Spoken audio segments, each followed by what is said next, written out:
Doc, eto ba may mga behavioral, science bang explanation yung ganitong pagiging NB or NGSB? Okay, first and foremost, pagdating dito, siguro sasabihin natin na when you talk about love, it is less in the heart, it's more on the brain.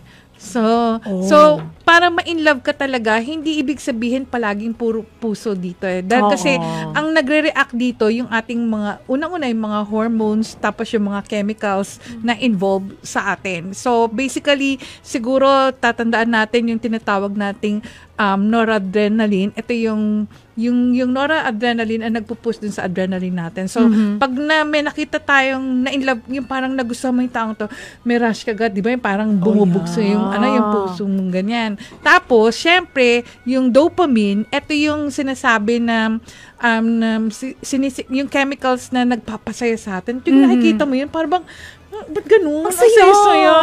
Ayan, yung mga kanina mainit lang yung ulo ko, sumaya ako. Ayan. Tapos, and then eventually, syempre, dahil yung sinasabing dopamine, and then magkakaroon tayo ng attachment dun sa taong yun, lalo na kung madikit ka lang dun, parang yung tiyan mo parang bumabaliktad na, ito na yata, parang they're butter. So, ito yung pwedeng sinasabi natin na ibang other chemicals na pwedeng talagang sinisikret ng ating brain from serotonin, yung mga oxytocin, mga ganyan. Nakakatulong talaga na baka.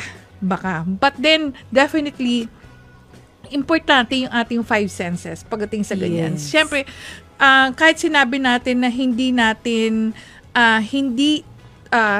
tinitignan ng isang tao sa kanyang kaanyuan, pero maniwala kahit hindi, nandun pa rin naman. True. When you see person, parang sasabihin mo, ayoko dyan.